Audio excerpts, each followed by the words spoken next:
యేసు పరిశుద్ధ నామమున చేరొచ్చిన మీ అందరికీ నా హృదయపూర్వక వందనాలు తెలియజేస్తాను. అందరూ బాగున్నారండి? Very good. విజయవాడ కృష్ణలంక, బాపూజీ నగర్, భూపేష్ గుప్తా నగర్లో ఉన్నటువంటి స్థానిక క్రీస్తు ప్రభు సంఘం నుండి కూడా ప్రత్యేకంగా మీ అందరికీ కూడా హృదయపూర్వకమైన వందనాలు తెలియజేస్తున్నాను. సోదరులు అనిల్ గారు ఈరోజు వారి కుటుంబంలో దేవుడు వారిని ప్రేమించి ఇచ్చినటువంటి గర్భఫలాన్ని దాన్ని దృష్టిలో పెట్టుకుని ఈరోజు ఈ కృతజ్ఞతా కూడికను ఏర్పాటు చేసుకోవడానికి దేవుడు వారికి ఒక మంచి అవకాశాన్ని అనుగ్రహించాడు. ఆ సందర్భంలో మనం అందరం కూడా కొద్దిసేపు దేవుని యొక్క వాక్యాన్ని నేర్చుకోవడానికి ప్రయత్నం చేద్దాం. అందరూ మీ పరిశుద్ధ గ్రంథాన్ని తీసి కొన్ని విషయాలు నాతో పాటు చూడాలని కోరుతున్నాను. ఆదికాండము 39వ అధ్యాయము 2వ వచనం. యెహోవా యోసేపునకు తోడై ఉండెను గనుక అతడు వర్ధిల్లుచు తన యజమానులకు ఐగుప్తీయుని ఇంట నుండెను.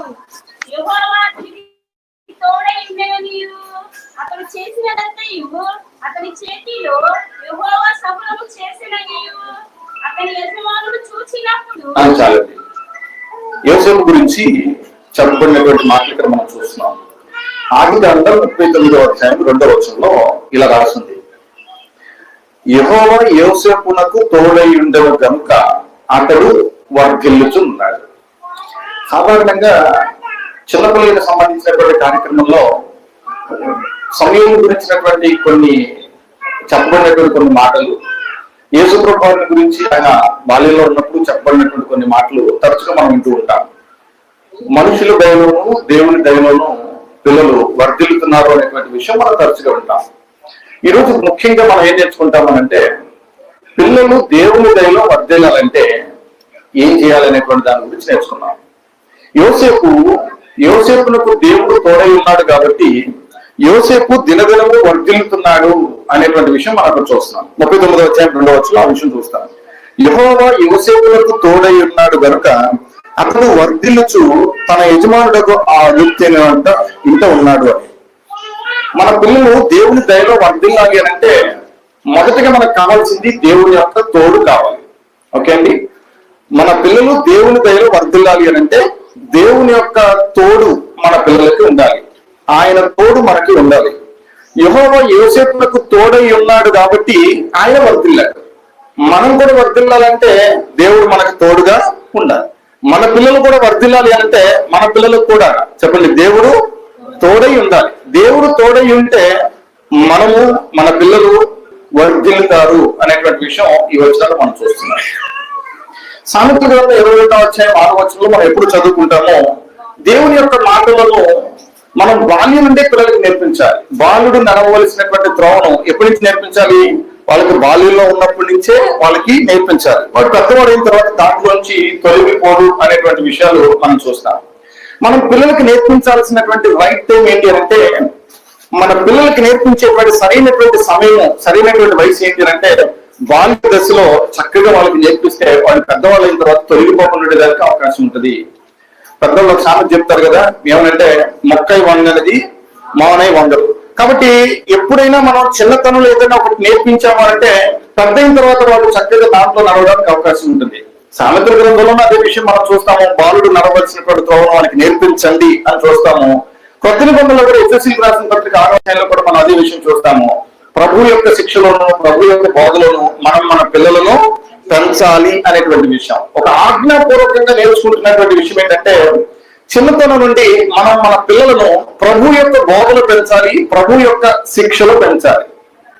స్కూల్లో ఎలా పెంచుతామో, ట్యూషన్ కి పంపించి ఎలా పెంచుతామో, మిగిలినటువంటి విషయాల్లో ఆటపాటల్లో మనం ఎలా పెంచుతామో, అన్ని విషయాలు చురుగ్గా ఉండాలని ఎలా కోరుకుంటామో, అన్నిటికంటే ప్రాముఖ్యంగా ప్రభు యొక్క శిక్షలో ప్రభు యొక్క బోధలో కూడా మనం మన పిల్లలను పెంచాలి. అది నూతన నిబంధన చట్టం ప్రకారంగా చూసిన, ధర్మశాస్త్రం ప్రకారంగా చూసిన పిల్లలకు చిన్నతనం నుంచే దేవుని యొక్క విషయాలు తెలియజేయాలని, దేవుని యొక్క ఆజ్ఞలు వాళ్ళకి నేర్పించాలని, దేవుడు చెప్పమన్నటువంటి సంగతులు వాళ్ళకి బాల్యం నుంచి నేర్పించాలి అని మొదటి నుంచి మనం లేఖనాలు చదువుతున్నప్పుడు చదువుకుంటాం. ద్వితీయోపదేశ కాలంలో మనందరికీ తెలిసినటువంటి విషయం 6వ అధ్యాయం 49వ వచనం నుంచి మనం చూస్తే, ఇశ్రాయేలు వినుము, మన దేవుడైన యెహోవా అద్వితీయుడగు యెహోవా, నీ పూర్ణ హృదయంతో, నీ పూర్ణ ఆత్మతో, నీ పూర్ణ శక్తితో నీ దేవుడిని యెహోవాను నీవు ప్రేమించాలి. నేడు నేను నీకు ఆజ్ఞాపించే మాటలు ఎక్కడ ఉండాలంటే, ఎక్కడ ఉండాలి? హృదయంలో ఉండాలి. చాలా మంది ఏం చేస్తూ ఉంటారంటే పుస్తకాల మీద రాసుకోవడము, గోడల మీద రాసుకోవడము, గుమ్మం మీద రాసుకోవడము, ప్రహరీ గోడ మీద రాసుకోవడము, ఇంట్లో ఉన్న గోడల మీద రాసుకోవడము, లేదంటే రాసినటువంటి కార్డ్స్ ని, పాకెట్ క్యాలెండర్స్ ని జేబులో పెట్టుకోవడము, క్యాలెండర్స్ లాగా ఆ వాక్యాన్ని రాసి తగిలించుకోవడము, ఇవన్నీ చేస్తుంటారు. కానీ వీటన్నిటికంటే ముందు ప్రయారిటీగా దేవుని యొక్క మాటలు ఎక్కడ ఉండాలి అని అంటే మన హృదయములలో ఉండాలి. అది మొదటిగా ఉండవలసింది. ఆ తర్వాత గోడల మీద ఉండాలి, క్యాలెండర్లు ఉంటాయి, గుమ్మం బయట ఉంటాయి, ప్రహరీ గోడ బయట ఉంటాయి, అవన్నీ లాస్ట్ లో తెలాల్సినటువంటి విషయాలు. కానీ మనం చేసేది కానీ మన పిల్లలకు నేర్పించేది కానీ ఆ మాటను మనం వారి హృదయాల్లోనికి పంపించే విధంగా మనం చేస్తున్నాం అనేది ఒకసారి ఆలోచన చేసుకోవాలి. అదే ద్వితీయోపదేశకాండం 6:49 అదే విషయం మాట్లాడతాడు. నీవు ఇంట కూర్చున్నప్పుడు కానీ, త్రోవను నడిచినప్పుడు కానీ, పండుకునేటప్పుడు కానీ, లేచినప్పుడు కానీ వాటిని గురించి నువ్వు మాట్లాడాలి. సూచనగా వాటిని చేతి కట్టుకోవాలి. నీ కన్నుల నడుమది భాస్కం వలె ఉండాలి. నీ ఇంటి ద్వారబంధముల మీద, గౌన్ల మీద కూడా వాటిని రాయాలి. ఇదంతా ఎప్పుడు చెప్పాడు? లాస్ట్ కి వచ్చేసరికి చెప్తున్నాడు. ఫస్ట్ లో చెప్పింది ఏంటి అంటే ఈ మాటలు ఎక్కడ ఉండాలి అంటే నీ హృదయములలో ఉండాలి.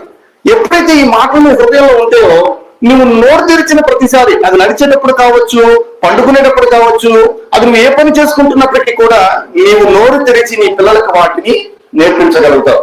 ఆది కాండం నుంచి మనం చూస్తే వారు తమ పిల్లలకు వాటిని నేర్పించుకుంటూ వస్తున్నారని మనం చూస్తాం. ఆది కాండం 18వ అధ్యాయము 18-19 వచనాలు చదివితే దేవుడు అబ్రహాంను ఆశీర్వదించాడు. ఎట్లా ఆశీర్వదించాడో కూడా చెప్పాడు. చూడండి, ఆది కాండం 18వ అధ్యాయము 18-19 వచనాలు. అబ్రహాము నిశ్చయముగా బలము కలిగినటువంటి గొప్ప జనం అవుతాడు, అతని మూలంగా భూమిలోని సమస్త జనాలు ఆశీర్వదించబడతాయని చెప్పి, ఎట్లనగా యెహోవా అబ్రహామును గురించి చెప్పినది అతను కలుగజేయనట్లు అతడు తన పిల్లలను తన పిల్లలను తన ఇంటి వారిని కూడా నీతి న్యాయాలు జరిగించినట్లు యెహోవా మార్గమును గైకొనుటకు అతడు వారికి ఏం చేశాడంట? ఆజ్ఞాపించినట్లు నేను అతన్ని ఎరుగుదును అని మాట్లాడుతున్నటువంటి విషయం మనం చూస్తున్నాం. అబ్రహాం ఏం చేశాడంటే తన పిల్లలకి ఆజ్ఞాపూర్వకంగా కొన్ని విషయాలు తెలియజేశారు. అబ్రహాం మొదలుకొని ఇశ్రాయేలీయులు కావచ్చు, ఇంకా ఆ తర్వాత కాలాలన్నీ కూడా వారు తమ పిల్లలకు దేవుడు తమ జీవితాల్లో చేసినటువంటి కార్యాల గురించి, దేవుడు చెప్పమన్నటువంటి విషయాల గురించి వారు అలా చెప్పుకుంటూ వెళ్ళడం అనేటువంటిది ఒక ఆజ్ఞాపూర్వకంగా జరిగింది అనేటువంటి మనం చూస్తాం.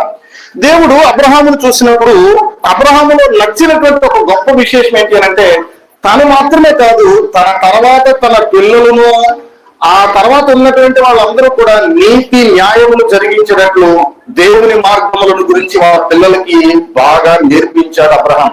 నా బతికేదో నేను బతికేస్తా, నా పిల్లలు కూడా నాకు తెలియదు అనుకోలేదు అబ్రహాం. అలా అనుకున్నాడు కాబట్టి వాళ్ళ తర్వాత పిల్లలు ఇస్సాకు, యాకోబు వీళ్ళందరూ కూడా ఎలా జీవించారు అంటే వాగ్దాన దేశంలో ఉన్నా కూడా పరాయి దేశంలో ఉన్నట్లుగా జీవించారు. హెబ్రీ పత్రిక 11వ అధ్యాయం చదువుకుంటే మనకు ఆ విషయాలు తెలుస్తాయి. వారు వాగ్దానం చేయబడినటువంటి దేశంలో ఉండి కూడా అబ్రహాము, ఇస్సాకు, యాకోబులు అనబడినటువంటి వారు గుడారములలో నివసించుచు వారు వాగ్దాత దేశంలో పరవాసులుగానే జీవించారు అనేటువంటిది మనం చూస్తాం. ఎప్పటికైనా సరే ఈ భూమి మీద పునాదులు లేవని, పునాదులు కలిగినటువంటి పట్టణం ఒకటి ఉందని చిన్నతనం నుంచి అబ్రహాం చెప్పినటువంటి మాటలను ఇస్సాకు, యాకోబులు ఆ తర్వాత ఉన్నటువంటి వారు తెలుసుకుని పునాదులు కలిగినటువంటి ఆ పట్టణం కొరకు ఎదురు చూసేటువంటి వారుగా వారు తమ జీవితంలో ముందుకు వెళ్తున్నారు అనేటువంటి విషయాన్ని కూడా, విశ్వాసమును బట్టి వారు ఇలా చేస్తున్నారు అనేటువంటి విషయాన్ని హెబ్రీ పత్రికలో 11వ అధ్యాయంలో కూడా మనం చూస్తాం. దేవుడు మనకు తోడై ఉంటే, దేవుడు మన పిల్లలకు తోడై ఉంటే మన పిల్లలు వర్ధిల్లడానికి, మనం వర్ధిల్లడానికి అవకాశం ఉంటుంది. ఏ సంఘానికైతే, ఏ స్థానిక సంఘానికైతే దేవుడు తోడుగా ఉంటాడో ఆ స్థానిక సంఘం అభివృద్ధి చెందుతుంది. ఏ కుటుంబానికైతే దేవుడు తోడుగా ఉంటాడో ఆ కుటుంబం వర్ధిల్లించబడుతుంది, ఆ కుటుంబం ఆశీర్వదించబడుతుంది. మరి మన పిల్లలు కూడా దేవుని యొక్క దయను పొందుకోవాలి అనంటే, దేవుని తోడు మన పిల్లలకు ఉండాలి అనంటే మనం ఏం చేయాలి అనంటే వాళ్ళకి బాల్యంలోనే దేవునికి సంబంధించినటువంటి సంగతులు నేర్పించడం ప్రారంభించాలి. బాల్యం నుండి వాళ్ళకి ప్రభు యొక్క శిక్షలోను, ప్రభు యొక్క బోధనను వారిని పెంచడానికి ప్రయత్నం చేయాలి. బైబిల్లో ఎవరైనా ఇట్లాగా బాల్యం నుండి నేర్చుకున్న వాళ్ళు ఎవరైనా ఉన్నారా అనేటువంటి ఒకసారి మనం చూసి ముందుకు వెళ్ళిపోదాం. బైబిల్లో ఈ రోజు మీకు ఒక 5 క్యారెక్టర్స్ ని పరిచయం చేస్తాను, 5 వ్యక్తులు మీకు పరిచయం చేస్తాను. ఈ 5 వ్యక్తులు వాళ్ళు బాల్యం నుండే, ఇంకా చెప్పాలంటే వాళ్ళు ఇన్ఫాన్సీ స్టేజ్ నుంచే, పసితనం నుండే దేవుని యందు ఎలా విశ్వాసం కలిగి ఉన్నారో, దేవుని యందు ఎలా భయభక్తులు కలిగి ఉన్నారో ఒక 5 క్యారెక్టర్స్ గురించి, ఆ క్యారెక్టర్స్ లో ఉన్నటువంటి స్పెషాలిటీస్ గురించి ఈ రోజు మనం నేర్చుకుని మనం ముందుకి వాక్యంలోకి వెళ్దాం. చూడండి, మొదటిగా నేను ఎవరి గురించి మీకు గుర్తు చేస్తానంటే సమూయేలు గారి గురించి గుర్తు చేస్తాను. సమూయేలు గ్రంథము, సమూయేలు మొదటి గ్రంథము 1వ అధ్యాయము 28వ వాక్యం చదువుతున్నా చూడండి. సమూయేలు మొదటి గ్రంథము 1వ అధ్యాయము 28వ వాక్యం చదివితే, కాబట్టి నేను ఆ బిడ్డను యెహోవాకు ప్రతిష్ఠించుచున్నాను, తాను బ్రతుకు దినములన్నిటిలో వాడు యెహోవాకు ప్రతిష్ఠితుడని చెప్పాను. అప్పుడు వాడు యెహోవాకు అక్కడనే హీ వర్షిప్డ్ ద లార్డ్.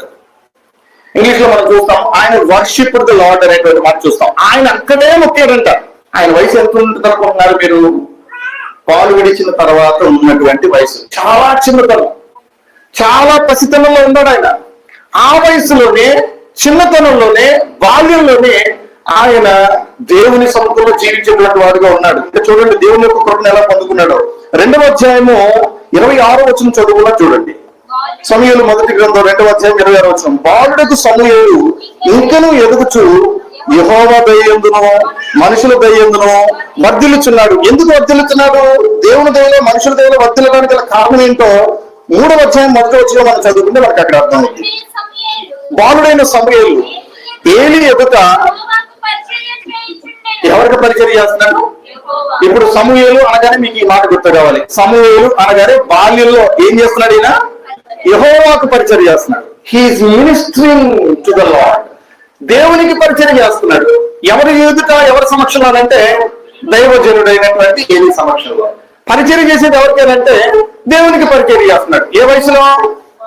బాల్యంలోనే, చిన్నతనంలోనే, పసితనంలోనే దేవునికి పరిచయం చేస్తున్నాడు. సమూయేలు అనగానే మీకు గుర్తు రావాల్సింది ఏంటంటే సమూయేలు బాల్యంలోనే, చాలా చిన్నతనంలోనే ఏలీ ఎదుట యెహోవాకు పరిచయం చేస్తున్నాడు, మినిస్ట్రింగ్ చేస్తున్నాడు. దేవుని పరిచయం చేయడానికి ఎంత పెద్ద వయసు ఉండాలని మీరు అనుకుంటున్నారేమో. దేవుని పరిచర్యలోకి ముందు కొనసాగడానికి ఎంతో గొప్ప నాలెడ్జ్ ఉండాలని మీరు అనుకుంటున్నారేమో. చిన్నతనంలోనే, పసితనంలోనే దైవజనుని సమక్షంలో, దైవజనుని ఎదుట దేవునికి పరిచయం చేసేటువంటి వాడుగా సమూయేలు ఉన్నారు. ఈరోజు మన పిల్లలు కూడా మనం ఎలా పెంచాల్సిన అవసరం ఉంది అంటే దేవునికి పరిచయం చేసేటువంటి వారిగా చిన్నతనం నుంచి మనం మన పిల్లలను పెంచాలి. అర్థమవుతుందండి? ఏం చేసే వాళ్ళకి పెంచాలి? నువ్వు డాక్టర్ అవ్వాలి, నువ్వు కలెక్టర్ అవ్వాలి, నువ్వు గొప్పవాడు అవ్వాలి, నువ్వు బాగా పెద్దవాడు అవ్వాలి అని పెంచడమే. అన్నిటికంటే ముఖ్యంగా ఇంకోటి కూడా చెప్పాలి. ఏమని చెప్పాలంటే నీవు పరిచయం, నువ్వు ఏ పనైనా చేసుకో, నువ్వు ఏ ఉద్యోగమైనా చేసుకో, నువ్వు ఎలాగన్నా నీ జీవనోపాధికి సంబంధించిన ఉద్యోగం, వ్యాపారం ఏదో చెయ్యి, ఇబ్బంది లేదు. కానీ అన్నిటికంటే ముఖ్యంగా నువ్వేం చేయాలి అంటే దేవునికి నువ్వు పరిచర్య చేయాలి. ఓ దైవజనుని సమక్షంలో దేవునికి పరిచయం చేసిన బాలుడుగా ఉంటూ దేవునికి పరిచయం చేసిన సమూయేలు పోలే మనం కూడా బాల్యంలోనే మన పిల్లలను దేవునికి పరిచయం చేసేటువంటి వారిగా మనం మన పిల్లలను నేర్పించాలి. ప్రభు యొక్క శిక్షలో, ప్రభు యొక్క బోధన వాళ్ళకు నేర్పించేటువంటి క్రమంలో సమయం చూసినప్పుడు మనకు అర్థం కావాల్సింది ఏంటంటే బాల్యంలోనే, చిన్నతనంలోనే దేవునికి పరిచయం చేస్తున్నాడు అనేటువంటి విషయం మనకు తెలియాలి. 2వ క్యారెక్టర్ గురించి మనం నేర్చుకుందాం. ఇదే సమయంలో మొదటి గ్రంథంలో 17వ అధ్యాయంలో మనం ఆ క్యారెక్టర్ గురించి చదువుకుంటాం. సమయం మొదటి గ్రంథం 17వ అధ్యాయంలో 33వ వచనం నుంచి చదువుతాను చూడండి. సౌలు ఆ ఫిలిష్తీయుని ఎదుర్కొని వానితో పోట్లాడుటకు నీకు బలము చాలదు, నీవు బాలుడవు. వాడేమో బాల్యం నుండి యుద్ధాభ్యాసం చేసినటువంటి వాడు. నేను చదువుతున్నప్పుడు మీకు అర్థమైనట్టుంది. ఏంటి సందర్భం అంటే 6 మూరల జానుడు ఉన్నవాడు ఒకటి కనపడుతున్నాడు ఎదురుగా. ఇక్కడేమో ఈ పసివాడు ఎంత ఉంటాడు మీకు తెలుసు కదా. తెలుగు బైబిల్లో రాస్తున్నటువంటి మాట బాలుడు అనేటువంటి మాట రాస్తుంది. బాల్యంలో ఉన్నాడు, యువతలు ఉన్న దాగిండు. మన అవతలు ఉన్నవాడు ఎలా ఉన్నాడు? 6 మూరల జానుడు ఉన్నాడు. బహుశా ఈ స్లాబ్ హైటా, బహుశా ఇంకా ఎక్కువైనా అంత హైట్ ఉన్నాడు ఆ మనిషి.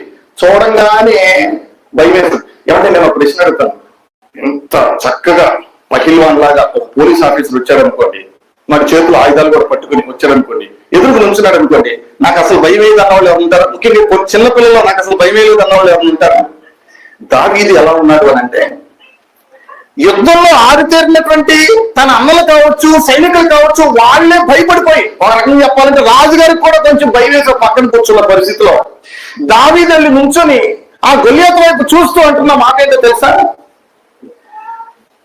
సౌలుతో చెప్తున్నటువంటి మాటలు మీరు గమనిస్తే జీవము కలిగినటువంటి దేవుని యొక్క సైన్యం ముందు ఆయన మాట్లాడుతున్నటువంటి మాటలు 33వ వచనం నుంచి మనం మాటలు చూద్దాం. 35వ వచనం చదువుతాను. నేను దానిని తరిమి చంపి దాని నోట నుండి ఆ గొర్రెలను విడిపించింది. అది నా మీదకి రాగా దాన్ని గడ్డం పట్టుకుని దాన్ని కొట్టి చంపింది. మీ దాసుడైన నేను ఆ సింహమును ఎలుగుబట్టిని చంపిదినే. నోట్ చేసుకోండి. జీవము గల దేవుని సైన్యములను తిరస్కరించిన ఈ సున్నతి లేని ఫిలిష్తీయుడు, జీవము గల దేవుని సైన్యమును తిరస్కరించిన ఈ సున్నతి లేని ఫిలిష్తీయుడు వాటిలో ఒక దాని వలె అవుతాడు. సింహం యొక్క బలము నుండి, ఎలుగుబంటి యొక్క బలము నుండి నన్ను రక్షించిన యెహోవా ఈ ఫిలిష్తీయుని చేతిలో నుండి కూడా నన్ను విడిపించునని చెప్పాను. మనిషిని చూడకుండా చెప్తున్న కబుర్లు కాదు ఇవి. అర్థమవుతుందా? మనిషిని చూడకుండా చెప్తున్న కబుర్లు కాదు, మనిషిని చూసి చెప్తున్నాడు ఈ మాట. ఎదురుగా ఏ ఆకారమో కనపడకుండా ఊరికే కళ్ళు మూసుకొని చెప్తున్న మాటలు కాదు ఇవి. ఎదురుగా 6 మూరల జారుడు కలిగినటువంటి మనిషి నిలబడున్నా, ఆయన్ని చూసి ప్రజలందరూ భయపడుతున్నా, యుద్ధాభ్యాసం కలిగినటువంటి వాళ్ళని గడగడలాడుతున్నటువంటి పరిస్థితి ఉన్న ఈ బాలుడు మాట్లాడినటువంటి ఒక 4 మాటలు ముచ్చటగా ఉన్నాయి. చూడండి, ఏంటి ఆ 4 మాటలు అంటే, ఒకటి, జీవము గల దేవుని సైన్యం. ఆ సైన్యాన్ని తిరస్కరిస్తున్నాడు వాడు. మనము గణపరిచే, మనము ఆరాధించే దేవుడు జీవము కలిగినటువంటి వాడు. ఏ వయసులో తెలిసింది దీనికి? బాల్యంలోనే. Note this point. సౌలు అంటున్నాడు నువ్వు బాలుడివి అంటే, సౌలుడికే బాలుడిగా కనిపించాడా? సౌలుకే బాలుడిగా కనిపించాడా? మిగతా వాళ్ళకి కూడా బాలుడిగానే కనిపిస్తున్నాడు అంటే, గొలియాతు కూడా ఎదురుగా వచ్చి నిల్చున్నప్పుడు ఏమన్నాడు చూసి?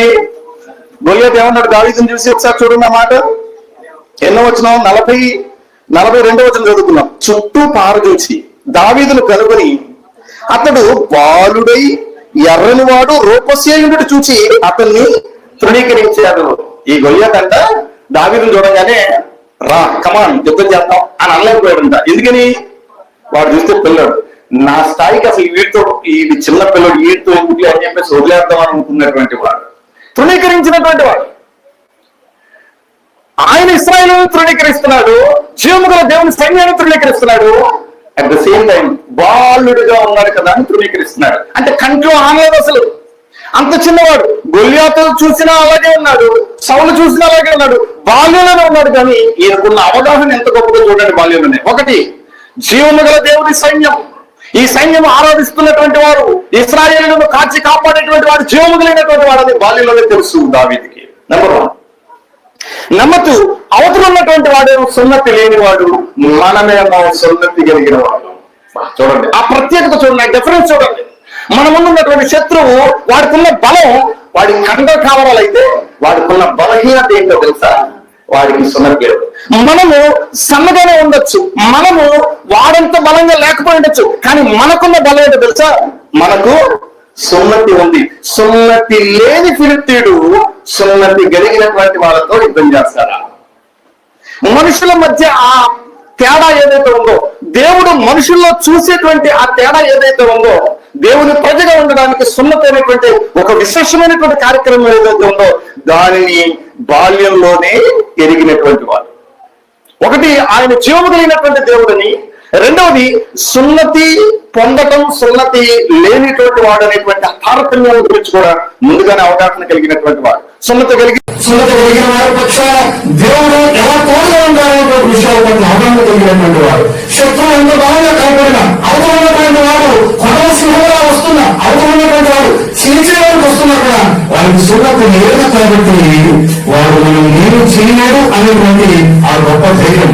నేను సున్నతి పొందినటువంటి వాడు కాబట్టి దేవుడు మాకు తోడుగా ఉంటాడు. వాడి కంటే కూడా మహాబలవంతుడైనటువంటి దేవుడు మాకు తోడుగా ఉన్నాడని ఒక గొప్ప ధైర్యం, ఒక గొప్ప నిరీక్షణ, ఒక బాల్యాన్ని అక్కడ ఉంచబడింది. నెక్స్ట్ ఇంకో పాయింట్ చూస్తే, సింహంలో నోట నుండి, అలాగే ఇంకా ఎలుగుబంటి యొక్క బలం నుండి నన్ను రక్షించిన యెహోవా.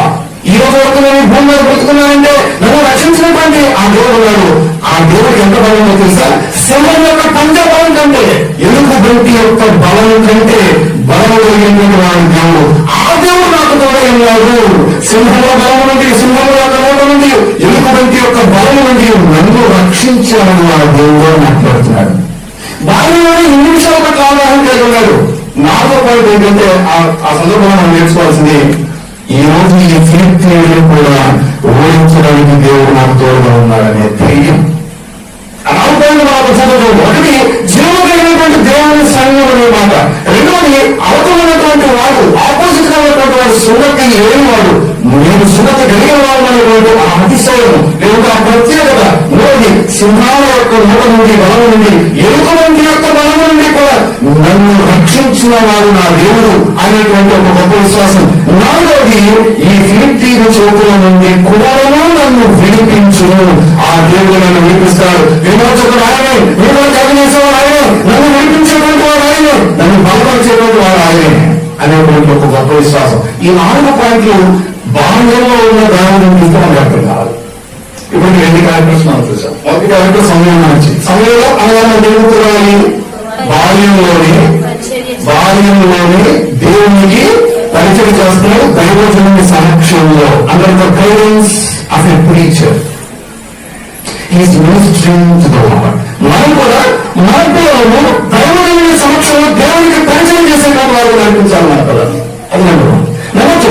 దాని విషయం చూస్తే 4 పాయింట్లు ఉన్నాయి. దాని విషయంలో తాను బాల్యంలో ఉండగానే ఒకటి జీవన దేవుని సైన్యము అనేటువంటి విషయం, మనం ఆలోచించేటువంటి వాడు జీవనటువంటి వాడు అనే విషయం. అది రెండవది అవసరమైనటువంటి వాడు ఎంత బలవంతుడైనా కూడా దానికి సున్నతి లేదు, మేము సున్నతి కలిగిన వారు అనే ఆ ప్రత్యేకత. మూడవది సింహాల యొక్క పెంచ బలం నుండి, నోటి బలం నుండి, ఎలుక వంటి యొక్క బలం నుండి నన్ను ఆ దేవుడు రక్షించాడు అనేటువంటి ఆ గొప్ప నమ్మకం. 4వది ఈ ఫిలిప్పీయులు వాడు ఎంతమంది వారెవరో కానీ వారి నుండి కూడా దేవుడు నడిపిస్తాడు. నా దేవుడు బలవంతుడు అని అన్నాడు. ఏమవుతావు బాల్యంలో ఉన్నాయి. మన పిల్లలు కూడా మనం ఏం నేర్పించాలి? నీకు ఎన్ని కష్టాలు వచ్చినా, నీకు ఎన్ని అవమానాలు వచ్చినా, ఎన్ని విధాలు వచ్చినా, నేను గమ్యం ఉండేటువంటి వాడు నీ దేవుడు తోడుగా ఉన్నారు. నిన్ను భయపరిచేటువంటి వాడు ఉన్నారు. నువ్వేమో పొందిపోవాల్సిన అవసరం లేదు. నీవంటే నీకు దేవుడు తోడుగా చిన్నతల నుంచి మనం నేర్పించడానికి ప్రయత్నం చేయాలి. మన పిల్లలకి జీవనమైన దేవుని పక్షాలను ఉండాలని చిన్నతల నుంచి మన పిల్లలకు భరోసా ఇవ్వాలి. ఎగ్జామ్స్ పాస్ అవ్వగా ఇబ్బంది పడాల్సిన అవసరం లేదు. నువ్వు సరిగ్గా చదువుతున్నా ఇబ్బంది పడాల్సిన అవసరం లేదు. నీ తోటి వారిని ఆడించుకోవడానికి కానీ ఆడుకునేప్పుడు కానీ తెలియజేస్తున్నా మీరు ఇబ్బంది పడాల్సిన అవసరం లేదు. మన విషయంలో దేవుని వైపు మనం ఉండాలని చిన్నతనంలోనే బాల్యంలోనే దేవుని గురించినటువంటి సంగతులు, వాక్యాల గురించినటువంటి సంగతులు, ప్రభు యొక్క శిక్షణ, ప్రభు యొక్క బోధనని ఎలా పెంచాలనేటువంటి విషయాన్ని దావీదు యొక్క బాల్యాన్ని చూసి మనం నేర్చుకుంటాం. 2 క్యారెక్టర్స్ మనం చూసాం. 3వ క్యారెక్టర్ మనం చూద్దాం. రోజే అనేటువంటి క్యారెక్టర్ గురించి మనం చూద్దాం. అపోస్తలుల 12వ అధ్యాయం చదువుతున్నాం.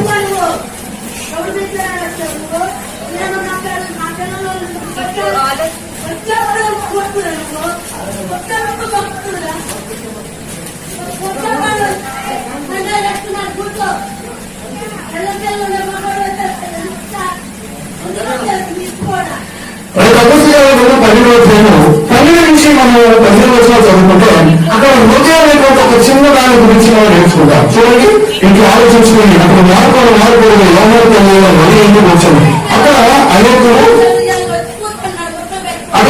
పోయి ప్రార్థన చేయండి. అక్కడ తలవాటికి తలపు చచ్చుకుంటే హృదయాలు ఒక చిన్నది ఆలోచించినప్పుడు వచ్చింది. ఆమె పేరును స్వరము గుర్తుపెట్టి రికగ్నైజింగ్ పీపుల్స్ వాయిస్. ఆమె పేరు స్వరాన్ని గుర్తుపెట్టింది. ఇక్కడ నేను హృదయ విషయంలో నోట్ చేసుకోవాల్సిన పాయింట్స్ ఏదో చెప్పాను. ఒక 2 పాయింట్స్ చెప్తాను. హృదయ విషయంలో నోట్ చేసుకోవాల్సిన పాయింట్స్. హృదయం అందరూ కలిసి ప్రార్థన చేస్తున్నప్పుడు ప్రార్థన చేసేటువంటి రాకపోతుంది. నెంబర్ 1. నెంబర్ 2, అర్ధరాత్రి వేళ ఆ సమయంలో కూడా గమనిస్తూ మెలకువగానే ఉంది. ఇంకా చెప్పాలి అంటే పేతురు గారు వచ్చి అవతల ఉన్నప్పుడు యువతల తలుపుకి యువతలు ఉన్నటువంటి పర్సన్ పేతురు యొక్క స్వరాన్ని గుర్తుపెట్టింది, రికగ్నైజ్ చేసింది. అంటే పేతురు గారి పరిచయం ఉందా లేదా? బాగా పరిచయం. పేతురు గారి వాయిస్ రికగ్నైజ్ చేయగలిగింది. అంత మాత్రం నెక్స్ట్ లైన్ చదివితే చాలా బాగుంటుంది. చూడండి ఏంటంటే, ఆమె పేతురు యొక్క స్వరం గుర్తుపెట్టి సంతోషము చేత తలుపు తీయక. మామూలుగా వచ్చారనుకోండి, తలుపుకి వచ్చారు, తలుపుతున్నారు. జనం ఎవరు ఏం చేస్తారు? తలుపుతున్నారు, లోపలికి వస్తారన్నారు, తలుపు వస్తారు అంతే కదా. కానీ ఈ తలుపు తీయడం ఎందుకు తీయడం కూడా రాశాడు. పరిశుద్ధాత్మ రాయించి పెట్టాడు అందరి కోసం. ఎవరి ఎందుకు తీయడం తలుపు రాశాడు? ఎందుకు తీయడం అంటే సంతోషము చేత. ఏ సంతోషం? ఇంకేం సంతోషం?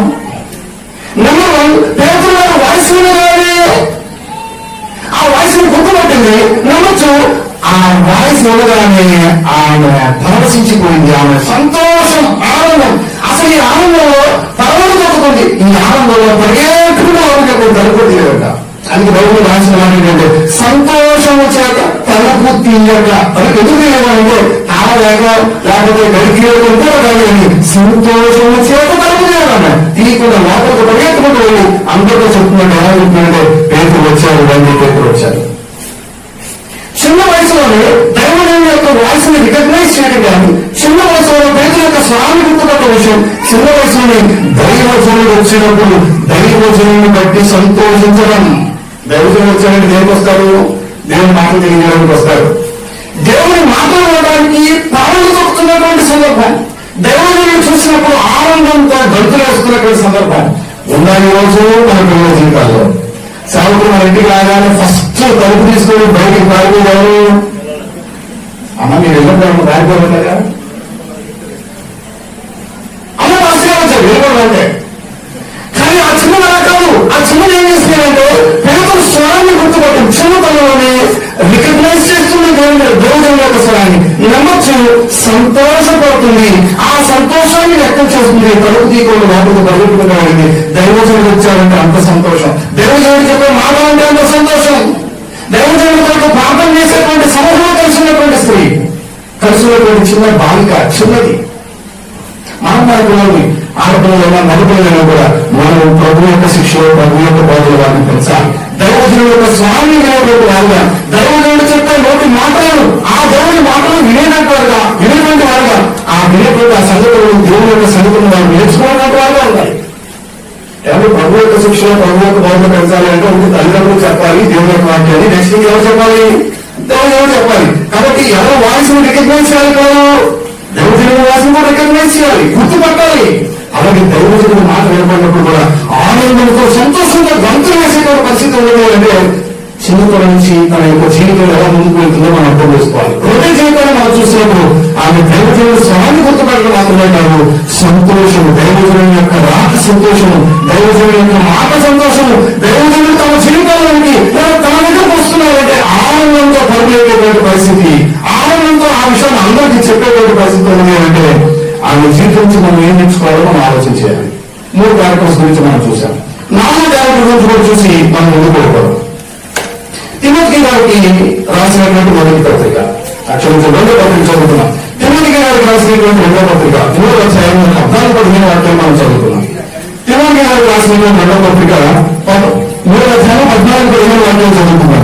తిమోతి గారి గురించి నేర్చుకుంటాం. చూడండి, క్రీస్తు యేసునందు ఉంచవలసిన విశ్వాసం ద్వారా రక్షణాత్మకమైన జ్ఞానాన్ని కలిగించటకు శక్తిగా పరిశుద్ధ లేఖనములను ఎక్కడి నుంచి?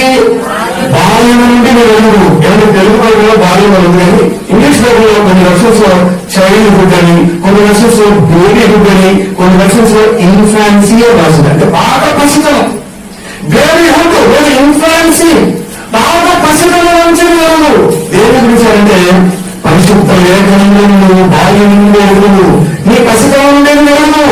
పసితనం నుండి ఆయనకి ఎవరు నేర్పించారు అంటే 1వ అధ్యాయం 5వ వచనం చదివితే ఎవరు నేర్పించారు అర్థమవుతుంది. ఎవరు నేర్పించారంట?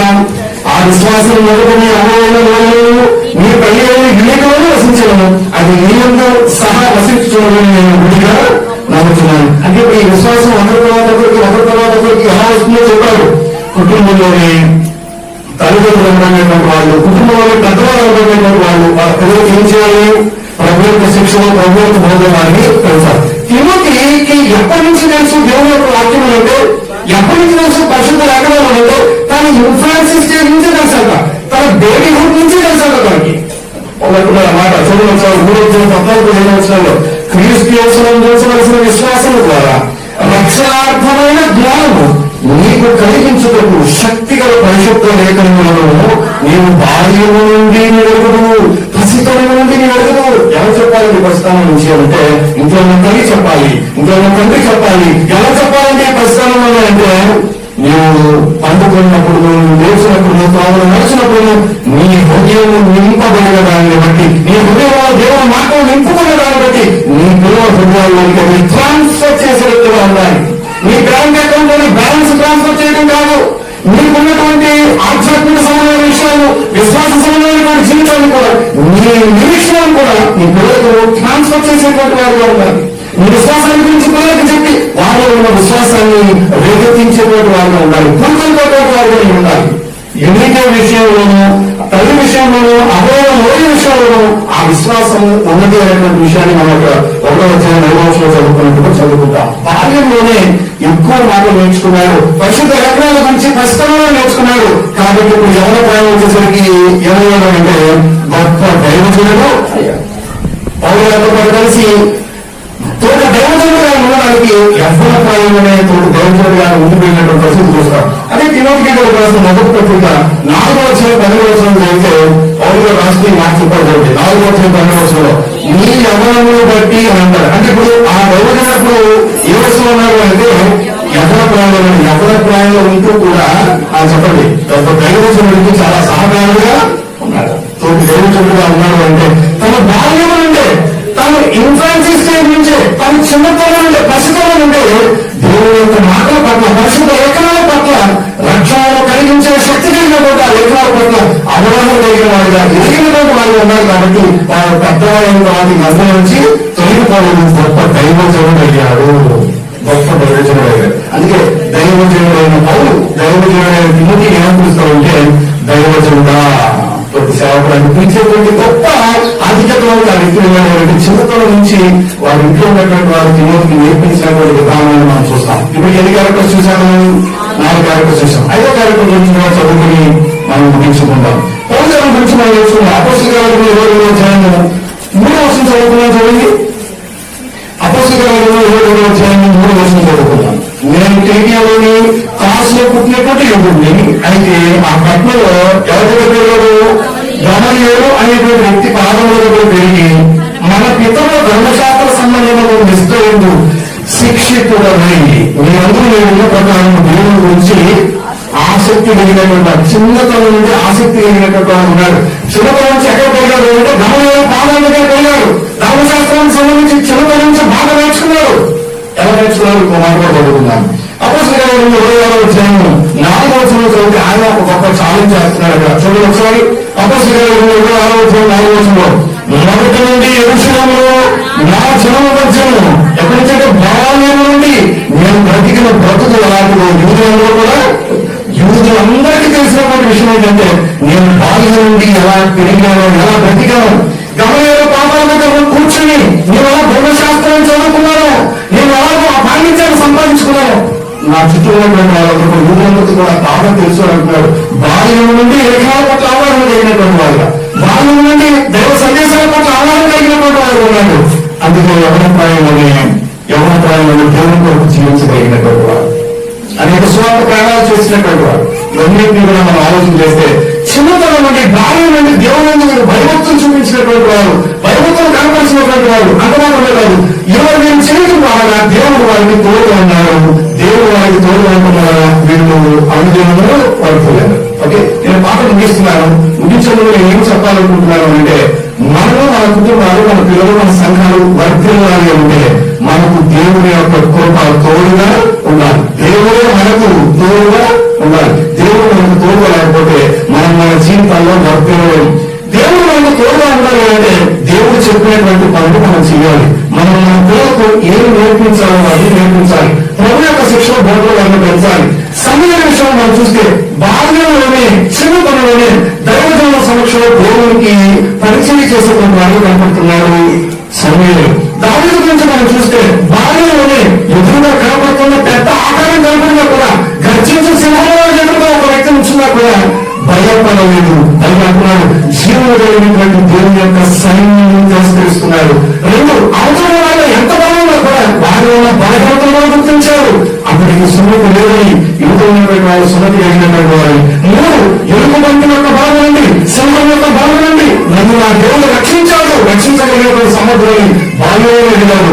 4వది ఆ కీర్తి జీవించి నన్ను నా దేవుడు వినిపిస్తాడు అనే నిరీక్షణ కలిగిన విశ్వాసం కలిగినారు. దానిని తీసుకుని చిన్నతనంలో ఏం నేర్చుకోవాలనే విషయాలు మనం చూస్తున్నాం. అలాగే హృదయ విషయంలో దేవుని యొక్క మాటలు వినగలిగినటువంటి పరిస్థితి, పేతురు యొక్క స్వరాన్ని గుర్తుపట్టి రికగ్నైజ్ చేసినటువంటి పరిస్థితి, ఆ పేతురు యొక్క మాట ఎప్పుడైతే అవడంలో, దైవజనుల స్వరం ఎప్పుడైతే అవడంలో సంతోషంతో పరిగెత్తుకుంటూ లోపలికి వెళ్ళిపోయి లోపల నువ్వు పిచ్చిదాగానంట. అప్పుడు ఏమనుకోవాలి?